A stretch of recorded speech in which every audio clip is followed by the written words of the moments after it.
नमस्कार दोस्तों, आप सभी का हमारे चैनल में स्वागत है। दोस्तों, संविधान एवं राज्य व्यवस्था से जुड़े प्रश्नों का जो सीरीज शुरू किया गया था उसका ये 5वां सेट है। और दोस्तों, ये सारे के सारे प्रश्न रेलवे में पूछे जा चुके हैं और इन्हीं प्रश्नों को सभी एग्ज़ाम में रिपीट किया जाता है। इसलिए आप लोग वीडियो को पूरा और ध्यान से देखिएगा। और जिन्होंने अभी तक हमारे चैनल को सब्सक्राइब नहीं किया है वे हमारे चैनल को सब्सक्राइब कर लें। तो चलिए आज की क्लासेस शुरू करते हैं। पहला प्रश्न है, निम्नलिखित में से कौन सा अधिकार केवल राज्यसभा को प्राप्त है? यह है दोस्तों, नवीन अखिल भारतीय सेवाओं को शुरू करने का अनुमोदन करना। ये केवल राज्यसभा को प्राप्त है इसका अधिकार।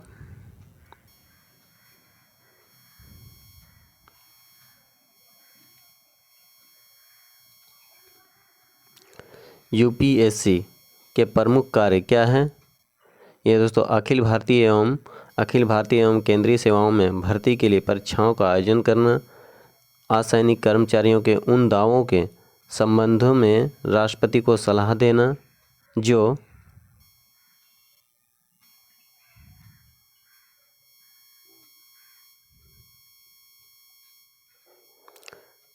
कार्यों के निष्पादन में खर्च किए गए हैं। किसी असैनिक कर्मचारी के विरुद्ध अनुशासनात्मक कार्रवाई के संबंध में राष्ट्रपति को सलाह देना।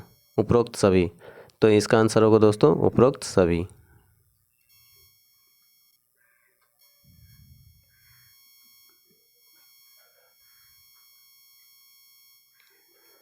सर्वोच्च न्यायालय ने किस मुकदमे में यह बनाए रखा कि प्रस्तावना संविधान का भाग नहीं है? देखिए दोस्तों, प्रस्तावना संविधान का भाग नहीं है जब भी पूछा जाए तो इसका आंसर होगा बेरुबारी मुकदमा। ठीक है। और यदि ये अगर नहीं रहेगा, ठीक है, प्रस्तावना संविधान का भाग है, किस मुकदमे में कहा गया है प्रस्तावना संविधान का भाग है, किस मुकदमे में कहा गया है? तो इसका आंसर होगा दोस्तों केशवानंद भारती मुकदमा। ठीक है, केशवानंद भारती मुकदमा होगा इसका आंसर, यदि प्रस्तावना संविधान का भाग है पूछेगा तो। और यदि नहीं पूछा है तो इसका आंसर होगा बेरुबारी मुकदमा। ठीक है।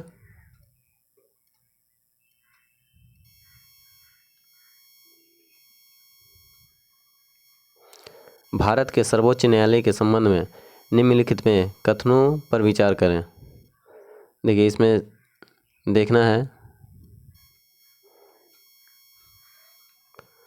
भारतीय संविधान के अनुसार सर्वोच्च न्यायालय का गठन किया गया है, ये सही है। वर्तमान में सर्वोच्च न्यायालय में एक मुख्य न्यायाधीश एवं 30 सामान्य न्यायाधीश हैं, यह भी सही है।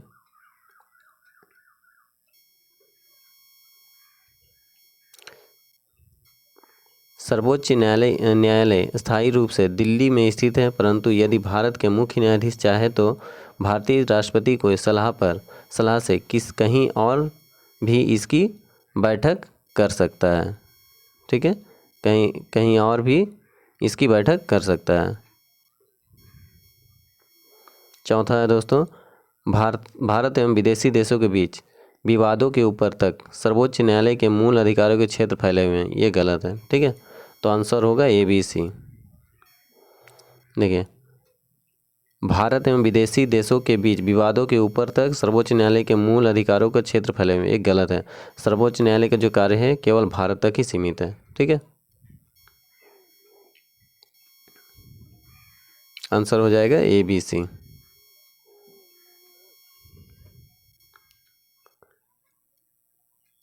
पंचायती राज देश है जो कि निधि यानी फंड के लिए मुख्यतः देश पर निर्भर है। देखिए, इसका आंसर होगा पंचायती राज एक प्रशासनिक ढांचा है। ठीक है, एक प्रशासनिक ढांचा है जो कि निधि यानी फंड के लिए मुख्यतः केंद्रीय सरकार के आर्थिक अनुदान पर निर्भर है। ठीक है, तो आंसर होगा 4 नंबर।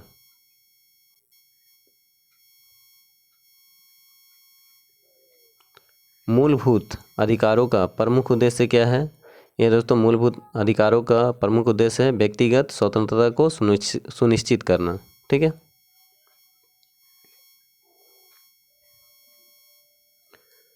मौलिक कर्तव्यों को संविधान में सम्मिलित किया गया है, इसका प्रयोजन है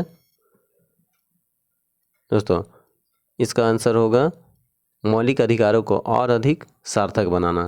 ठीक है, मौलिक कर्तव्यों को संविधान में सम्मिलित क्यों किया गया है? क्योंकि मौलिक अधिकारों को और अधिक सार्थक बनाता है मौलिक कर्तव्य।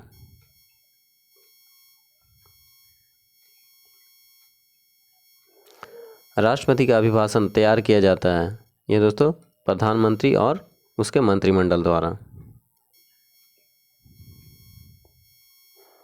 देखिए दोस्तों, ये सारे के सारे प्रश्न रेलवे में पूछे जा चुके हैं, आप देख सकते हैं। राष्ट्रीय आपातकाल के समय लोकसभा की अवधि को प्रथम बार राष्ट्रपति द्वारा कितने समय के लिए बढ़ाया जा सकता है? ये दोस्तों 12 महीने तक। ठीक है, राष्ट्रपति द्वारा कितने समय के लिए बढ़ाया जा सकता है? ये 12 महीने तक बढ़ाया जा सकता है आपातकाल के समय में।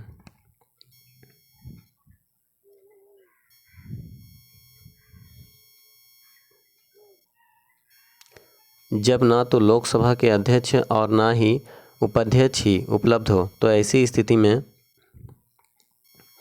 लोकसभा की अध्यक्षता कौन करता है? तो दोस्तों इसका अध्यक्षता करता है,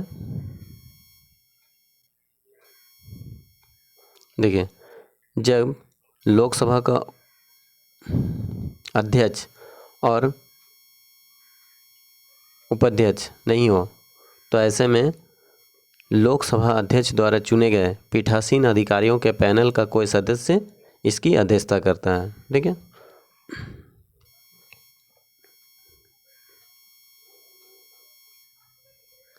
इनमें से कौन सी शक्ति राष्ट्रपति को है लेकिन किसी राज्य के राज्यपाल को नहीं? देखिए दोस्तों, राज्यपाल को मृत्यु सजा की माफ़ी का अधिकार नहीं है और आपातकाल की घोषणा नहीं कर सकता, तो ये दोनों नहीं होगा। ठीक है, तो आंसर 1 और 4 राज्यपाल के अधिकार में नहीं आता है।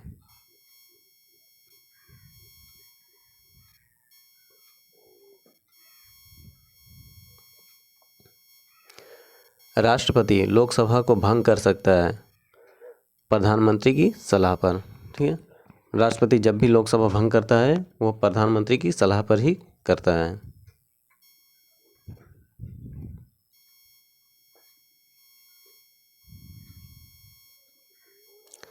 संघ लोक सेवा आयोग के सदस्य अपना इस्तीफा किसे सौंपता है? ये दोस्तों राष्ट्रपति को। संघ लोक सेवा आयोग के सदस्य अपना इस्तीफा राष्ट्रपति को सौंपते हैं। पंचायती राज की त्रिस्तरीय समिति का गठन किसके द्वारा किया गया था? ये दोस्तों बलवंत राय समिति द्वारा 1957 में। ठीक है, डेट भी याद रखिए। और देखिए दोस्तों, ये तीन स्तर कौन कौन से होते हैं? प्रथम स्तर है पंचायत, दूसरा है पंचायत समिति और तीसरा है जिला परिषद।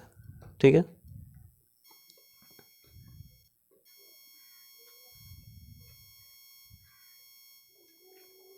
गोवा राज्य का निर्माण किस संविधान संशोधन के द्वारा हुआ था?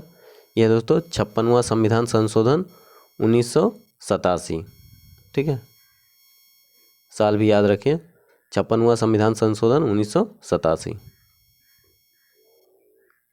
संविधान संशोधन द्वारा गोवा राज्य का निर्माण किया गया था। वित्त आयोग की स्थापना किसके द्वारा होता है? वित्त आयोग की स्थापना राष्ट्रपति द्वारा होता है।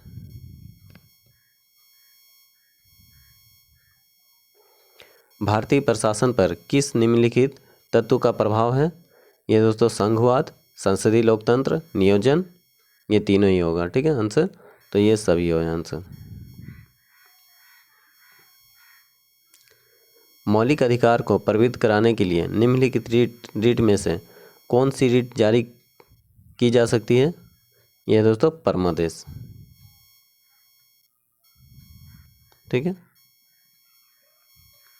मौलिक अधिकार को प्रवृत्त कराने के लिए निम्नलिखित रीटों में से कौन सी रीट जारी कर सकता है? यह परमादेश रीट याचिका जारी कर सकता है।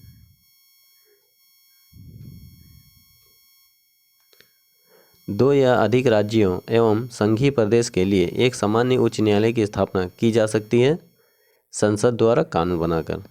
ठीक है, दो या अधिक राज्यों या संघीय प्रदेश के लिए एक सामान्य उच्च न्यायालय की स्थापना की जा सकती है संसद द्वारा कानून बनाकर।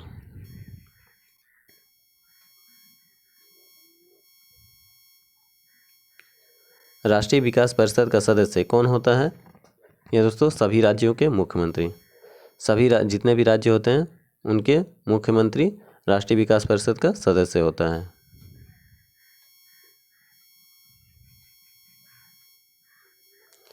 निम्नलिखित में से किसे राष्ट्रपति नहीं नियुक्त किया करता है? यह दोस्तों उच्च न्यायालय के न्यायाधीश को, ठीक है, उच्च न्यायालय के न्यायाधीश को राज्यपाल नियुक्त करता है।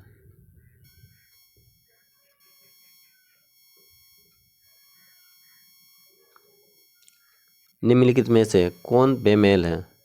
बंदी प्रत्यक्षीकरण, उत्प्रेषण, अधिकार परीक्षा, दोष सिद्ध करना। देखिए दोस्तों, ये तीनों जब केस चलते रहता है उसके अंदर में आता है, ठीक है, और ये दोष सिद्ध करना ये कोर्ट में किया जाता है, ठीक है। तो जब तक पुलिस के अंडर में रहता है ये तीनों है, बंदी प्रत्यक्षीकरण, उत्प्रेषण और अधिकार परीक्षा, और जब उसका केस कोर्ट में फाइनल हो जाता है, दोष सिद्ध हो जाता है, तो वो कोर्ट के अंदर आता है, ठीक है। तो ये अलग है।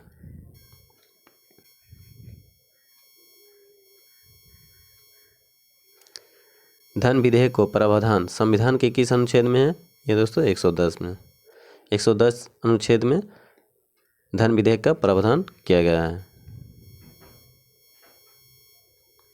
राज्यसभा का अध्यक्ष कौन होता है? राज्यसभा का अध्यक्ष राज्यसभा एवं लोकसभा के सदस्यों द्वारा संयुक्त रूप से निर्वाचित किया जाता है, ठीक है। राज्यसभा का अध्यक्ष राज्यसभा एवं लोकसभा के सदस्यों द्वारा संयुक्त रूप से निर्वाचित किया जाता है।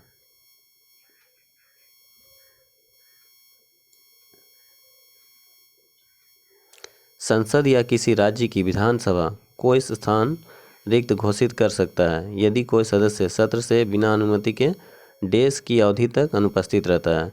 यदि 90 दिनों तक, ठीक है दोस्तों, 90 दिनों तक यदि कोई अनुपस्थित रहता है तो उसकी राज्यसभा तो संसद या किसी राज्य की विधानसभा कोई स्थान रिक्त घोषित कर सकता है जब यदि कोई सदस्य 90 दिन तक अनुपस्थित रहता है।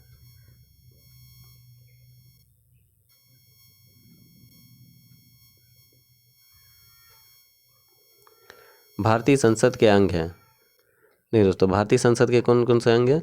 राष्ट्रपति, लोकसभा एवं राज्यसभा, ये तीनों ही भारतीय संसद के अंग होते हैं।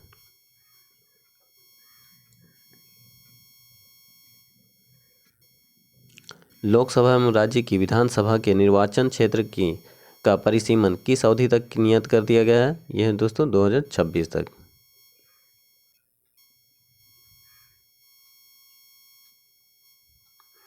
निम्नलिखित में से किसे भारत का प्रथम मुस्लिम राष्ट्रपति होने का गौरव प्राप्त है? यह दोस्तों जाकिर हुसैन। जाकिर हुसैन 1967 से 1969 तक थे, ठीक है, भारत के राष्ट्रपति 67 से 69 तक।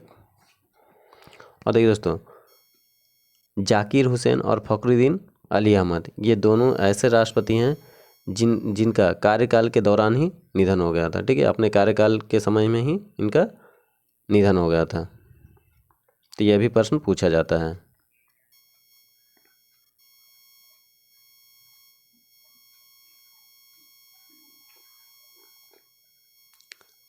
जम्मू और कश्मीर के अलावा निम्नलिखित में से किस राज्य को कुछ मामलों में विशेष सुरक्षा प्रदान की गई है? यह दोस्तों नागालैंड। नागालैंड को जम्मू कश्मीर के अलावा नागालैंड एक ऐसा राज्य है जिसे विशेष मामलों में सुरक्षा प्रदान की जाती है।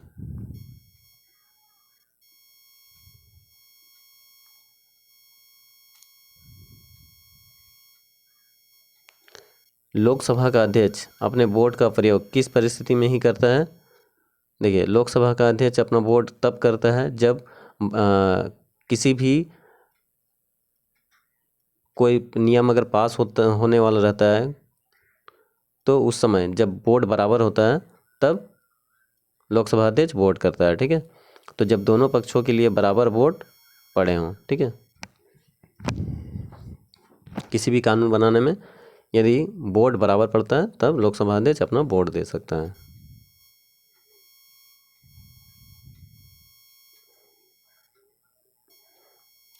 लोकसभा का सचिवालय निम्नलिखित में किसकी सीधी देखरेख में कार्य करता है? लोकसभा का सचिवालय लोकसभा के अध्यक्ष की सीधी देखरेख में कार्य करता है।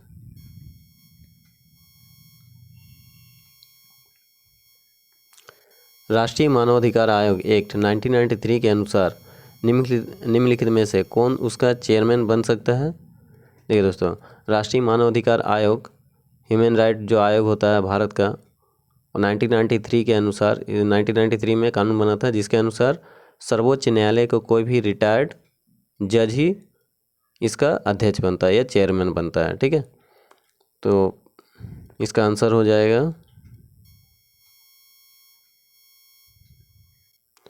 भारत का केवल कोई अवकाश प्राप्त मुख्य न्यायाधीश। ठीक है, सर्वोच्च न्यायालय का जो मुख्य न्यायाधीश होता है रिटायर्ड, वही मानवाधिकार आयोग का अध्यक्ष या चेयरमैन बनता है। और देखिए दोस्तों, पहला राष्ट्रीय मानवाधिकार आयोग का प्रथम अध्यक्ष थे, चेयरमैन थे रंगनाथ मिश्र। ठीक है, न्यायाधीश रंगनाथ मिश्र, इसे भी याद रखिएगा।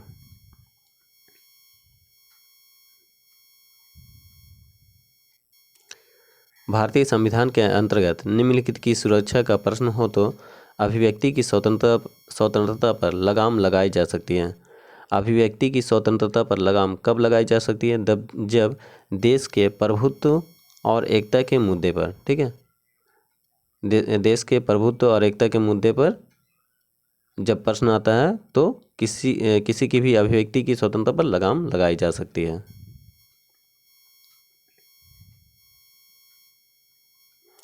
नागरिकों को दिए गए सांस्कृतिक और शैक्षणिक अधिकारों का मुख्य उद्देश्य क्या है? सांस्कृतिक और शैक्षिक अधिकारों का मुख्य उद्देश्य है अल्पसंख्यकों की संस्कृति की सुरक्षा में सहायक होने के लिए।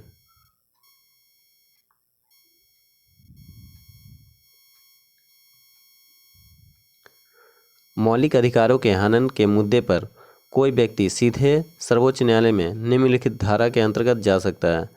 देखिए दोस्तों, मौलिक अधिकारों के हनन के मुद्दे पर कोई भी व्यक्ति सीधे सर्वोच्च न्यायालय अनुच्छेद 32 के तहत वह अपील कर सकता है। ठीक है, सर्वोच्च न्यायालय में। और यदि उस व्यक्ति को हाई कोर्ट में यदि अपील करना हो तो उसके लिए अनुच्छेद है 226। ठीक है, 226। यदि सर्वोच्च न्यायालय में करता है तो 32।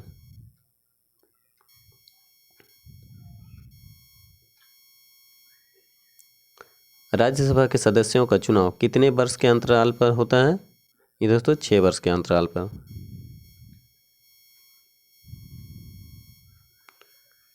नागरिकता के बारे में कौन संशोधन कर सकता है?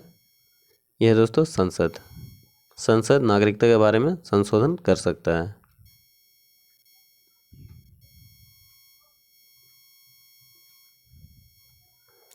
उच्च न्यायालय के मुख्य न्यायाधीश को शपथ कौन दिलाता है? राष्ट्रपति दिलाता है।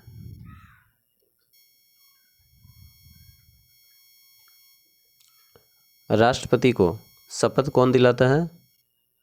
यह दोस्तों सर्वोच्च न्यायालय के मुख्य न्यायाधीश।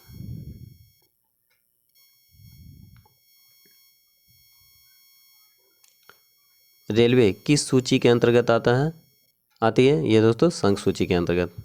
ठीक है, संघ सूची के अंतर्गत रेलवे आता है।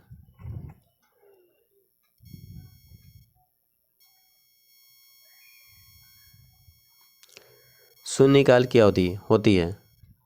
शून्यकाल की अवधि होती है दोस्तों संसद के दोनों सदनों में प्रश्नकाल के ठीक बाद का समय। ठीक है, 11 से 12 का जो समय होता है वो प्रश्नकाल होता है और 12 से 1 शून्यकाल होता है।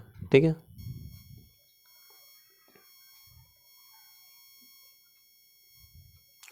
दो सत्र के बीच अधिकतम कितने समय का अंतर होता है? यह दोस्तों 6 महीने का। दो सत्र के बीच कम से कम अधिकतम कितने समय का अंतर होता है? 6 महीने का। ठीक है, अधिकतम 6 महीने का अंतर हो सकता है। कौन मुख्यमंत्री सबसे अधिक समय तक रहा है? ये दोस्तों देखिए, ये जब प्रश्न पूछा गया था उसके हिसाब से जयती बसु है, पर अब यदि पूछा जाए तो इसका आंसर होगा पवन कुमार चामलिंग। ठीक है, सिक्किम के मुख्यमंत्री पवन कुमार चामलिंग। ठीक है, जो दिवसी का रिकॉर्ड तोड़ दिया है।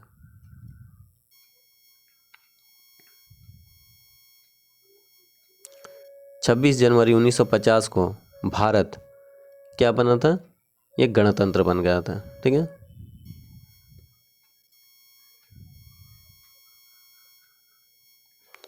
निम्नलिखित में से किसे कानूनी अधिकार होता है? यह दोस्तों निर्वाचन आयोग को। निर्वाचन आयोग को कानूनी अधिकार दिया जाता है।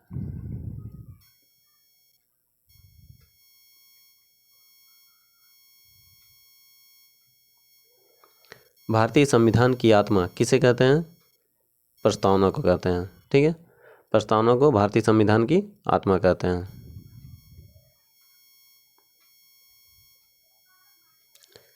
चौदह वर्ष से कम उम्र के बच्चों को काम पर नहीं लगाना किस अधिकार के प्रति संरक्षण है? यह दोस्तों शोषण के विरुद्ध अधिकार के अंतर्गत है।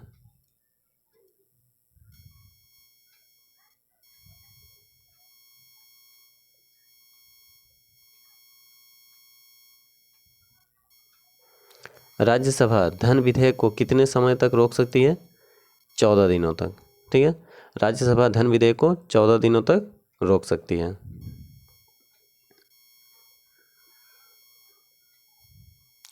राज्यसभा का अध्यक्ष होता है, देखिए दोस्तों, राज्यसभा का जो अध्यक्ष होता है वो उपराष्ट्रपति होता है। ठीक है, उपराष्ट्रपति ही राज्यसभा का अध्यक्ष होता है। आप देख सकते हैं दोस्तों, ये सारे के सारे प्रश्न रेलवे में पूछे जा चुके हैं। ठीक है, और इन्हीं प्रश्नों को ही सब एग्जाम में पूछा जाता है, इसलिए आप लोग इन प्रश्नों को ध्यान से पढ़िएगा। राज्यसभा का अध्यक्ष होता है, ये प्रश्न हो गया दोस्तों, उपराष्ट्रपति। निम्नलिखित में से किस अधिकारी की नियुक्ति प्रधानमंत्री की राय पर राष्ट्रपति के द्वारा की जाती है? देखिए, प्रधानमंत्री की राय पर राष्ट्रपति के द्वारा की जाती है। यह दोस्तों संघ लोक सेवा आयोग के अध्यक्ष को। ठीक है, संघ लोक सेवा आयोग के अध्यक्ष की नियुक्ति प्रधानमंत्री की राय पर राष्ट्रपति के द्वारा की जाती है। तो दोस्तों, वीडियो पसंद आया है तो लाइक कीजिएगा, सब्सक्राइब कीजिएगा और अपने दोस्तों को शेयर कीजिएगा। धन्यवाद।